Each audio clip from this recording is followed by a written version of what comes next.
డోన్ నియోజకవర్గంలో కమలాపురం సర్పంచ్ అర్జున్ రెడ్డి తన అనుచరులతో కోట్ల జై సూర్యప్రకాష్ రెడ్డి సమక్షంలో టీడీపీలో చేరారు. ఈ సందర్భంగా 500 కుటుంబాలకు టీడీపీ కండువా కప్పి పార్టీలోకి ఆహ్వానించారు. ఇక రాబోయే రోజుల్లో భారీ ఎత్తున చేరికలుంటాయని అర్జున్ రెడ్డి అన్నారు. అర్జున్ రెడ్డి వైసీపీలో చేరి 13 నెలలు కాకముందే సొంత గుట్టికి టీడీపీలోకి తిరిగి వచ్చారు. రోజురోజుకి వైసీపీ నుంచి టీడీపీలోకి చేరికలు పెరగడంతో వైసీపీ కార్యకర్తలు ఆలోచనలో పడ్డారు.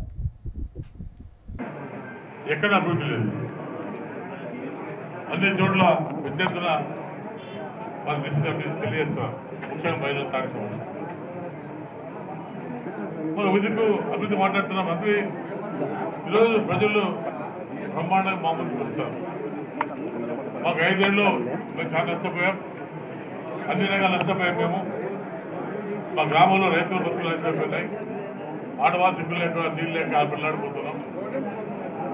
ఇవన్నీ గుర్తుపెట్టుకొని గతంలో తెలుగు పార్టీ మా కుటుంబం ఏదో కార్యక్రమం చేసి కాబట్టి ఎవరు నష్టపోకుండా, ఏ కూడా నష్టపోకుండా వ్యాపారస్తులు కానివ్వండి, వైద్యులు కానివ్వండి, అన్ని రకాల ఎవరైతే వ్యాపారస్తులు వాళ్ళకి ఇబ్బంది లేకుండా మేము వాళ్ళతో ఉండి అంత ముందుకు వెళ్ళాం.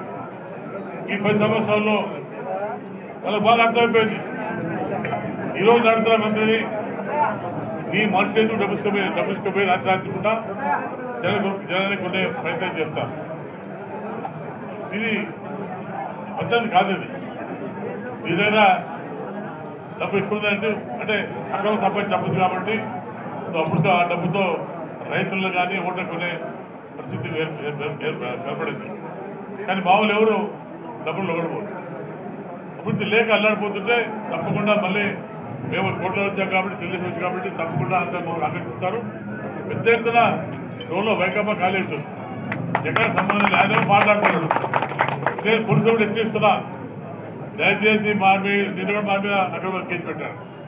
ఆ కేసు భయపడడం, దయచేసి మీ వ్యక్తిగత పొందు పెడుతున్నా, వచ్చేది మా ప్రభుత్వమే. ఎవరైతే ఇప్పుడు సపోర్ట్ చేస్తారో వాళ్ళకు తప్పకుండా దానికి పనిష్మెంట్ ఉంటుంది. ఇప్పుడైనా కళ్ళు చేసుకొని ఒక ఆఫీసర్గా పాఠశాల లేకుండా పోవాలన్నా కూడా నేను మీ తరఫున తెలియజేస్తున్నా. లేకపోతే చాలా ఇబ్బంది పడతారు, అన్యాయం కేసు పెడతారు. చేతగాక కేసు పెట్టి ఏమైతే భయపడదు. నా కార్యకర్తలు కాపాడి బాధ్యత నాది, మేము కాపాడుతాం. ఎవరు భయపడే పర్లేదు.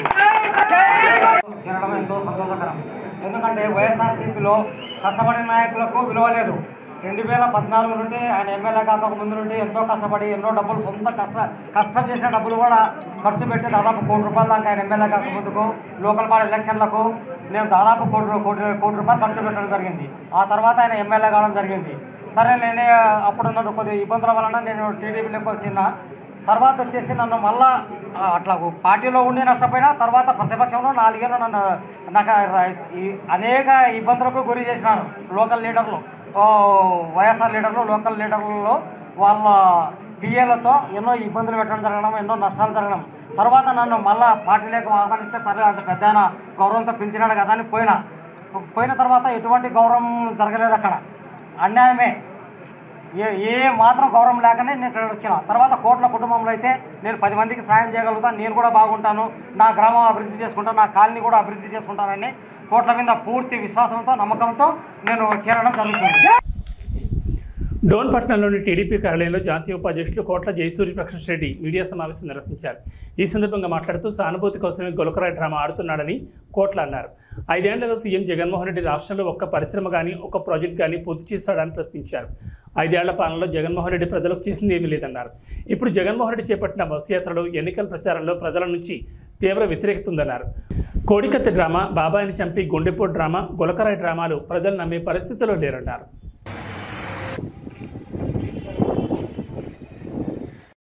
గతంలో కూడా గత ఎలక్షన్ ముందు వైజాగ్ ఎయిర్పోర్ట్లో సానుభూతి కోసం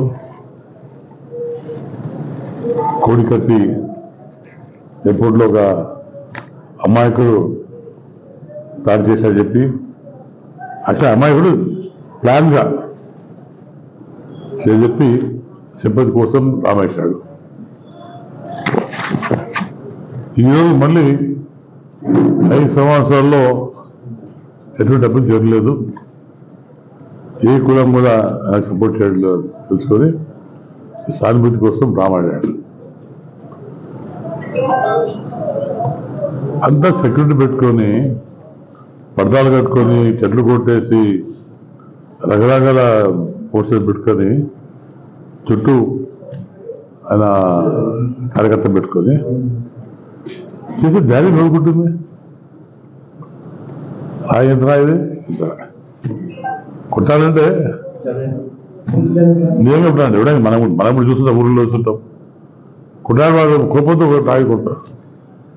ఇది ఎట్లా అంటారు? ఇది తాగి కొడితే ఉంటుందా?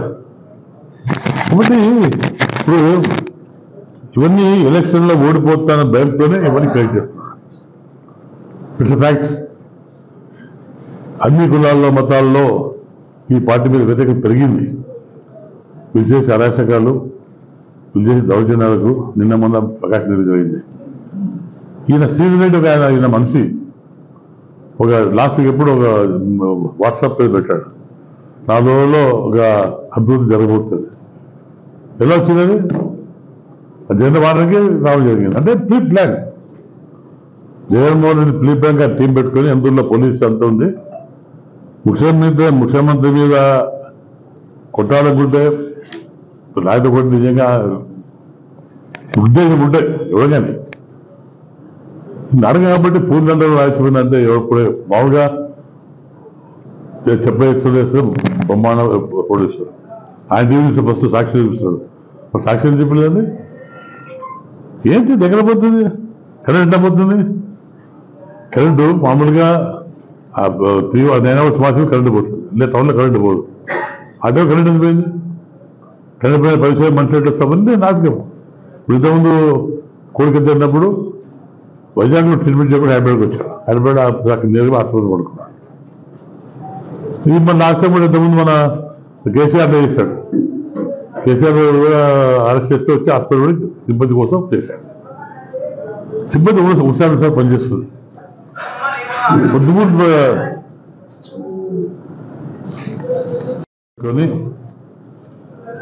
సిబ్బంది కోసం చేసిన రామదప్పుడు వచ్చి ఇప్పుడు అంత సింపతి ఉన్నప్పుడు మన ప్రజల రక్షణ ప్రజల కూడా ఆయన తమ్ముడు ఉన్నాడు. తమ్ముడు మర్డర్ కేసులో ఏమైందండి? ఉన్నేష్ ఏమైంది? ఎందుకంటే చేయలేదు. అంటే జగన్ టైం చంద్రబాబు నాయుడు చేశాడు, లేదా బీజేపీ చేసింది, లేదా పవన్ కళ్యాణ్ చేశాడు. చెప్పారు పవన్ కళ్యాణ్ రాయించారంటే బీజేపీ కొట్టా. ఏది పవన్ కళ్యాణ్కి బీజేపీ పనిలేదా? వాళ్ళు బీజేపీ అంత పోనండి, వాళ్ళకి నాటుకోవడే పని ఏముంది? ఈరోజు బీజేపీ మేము కలిసి స్వీప్ చేస్తున్నాం. రాష్ట్రం కానీ దేశాలు స్వీప్ చేస్తున్నాం. మేము మాకు అవసరం పెట్టింది జగన్ మీద రాలేదు, అవసరం లేదు మాకు. అంటే ఈ 3 కలివేకులకు ఆయనకు కడుపు కాలుతుంది. బీజేపీ సపోర్ట్ చేసి ఎంజాయ్ చేశాడు. కర్నూలు జిల్లా నందవరం మండలం దేశాయి నెట్వర్క్ అధినేత తెలుగుదేశం పార్టీ నాయకులు గురు రాజారావు ఆధ్వర్యంలో డాక్టర్ బిఆర్ అంబేద్కర్ జయంతి వేడుకలు ఘనంగా నిర్వహించారు. ఈ సందర్భంగా గురు రాజారావు మాట్లాడుతూ అట్టడుగు కొరంలో జన్మించిన డాక్టర్ బిఆర్ అంబేద్కర్ పసితనంలో తాను చదువుకున్న బడిలోని అంటరంతనాన్ని చవిచూశాడన్నారు. అడుగడుగున వివక్షను ఎదుర్కొన్నాడని, అంత మాత్రాన కుంగిపోలేదని, దుర్భర పరిస్థితులను ఎదురుతేనే విదేశాల్లో ఉన్నత చదువులు చదివారని, స్వదేశానికి తిరిగి వచ్చాక స్వాతంత్ర పోరాటంలో తన వంతు పాత్ర పోషించారన్నారు. రాజ్యాంగ రచనలో కీలక పాత్ర పోషించి ప్రపంచ దేశాల్లోని భారతదేశానికి ఆదర్శవంతమైన ప్రజాస్వామిక రాజ్యాంగాన్ని రచించి నిర్మించి ప్రతి పౌరుడికి స్వేచ్ఛ, సమానత్వం, సౌభ్రాతృత్వాలకు పునాదులు వేశారని ఆయన అన్నారు. ముఖ్య కారణం చాలా మంది బడుగు వర్గాలను హీనంగా చూడడం, ఇలాంటివి లేకుండా భారతదేశంలో అతిపెద్ద ప్రజాస్వామ్యమైన భారతదేశంలో సమానత్వాన్ని నెలకొల్పాలని చెప్పేసి ఆయన చాలా పోరాటాలు కూడా చేశారు. మరి గాంధీ గారితో కలిసి కూడా ఈయన చాలా పోరాటాలు చేశారు. తర్వాత ఈయన 1956లో మరి స్వర్గస్థులు అవడం జరిగింది. మరి ఈయన చేసిన ఎన్నో సంస్కరణలు భారత రాజ్యాంగానికి చాలా ముఖ్యమైనగా ఉన్నాయి. అలాగే 470 ఆర్టికల్స్ని ఈయన ప్రవేశపెట్టడం జరిగింది. అందులో మళ్ళీ 25 భాగాలుగా విభజించడం జరిగింది. మరి అన్ని కులాల వారికి, అన్ని మతాల వారికి మరి ఈయన ఆదర్శంగా నిలిచి ఈయన యావత్ భారతదేశానికి కూడా ఒక అందరి ఆమోదయోగ్యంగా రాజ్యాంగాన్ని నిర్మించడం జరిగింది. మరి ఇప్పుడు మన భారతదేశంలో ఈయన ఒక మతానికి ఒక జాతికి సంబంధించిన వ్యక్తి కాదు. ఈయన ప్రతి ఒక్కరికి మన భారతదేశంలో ఉన్న ప్రతి పౌరుడు మరి భారత పౌరుడు గౌరవించదగ్గ వ్యక్తి.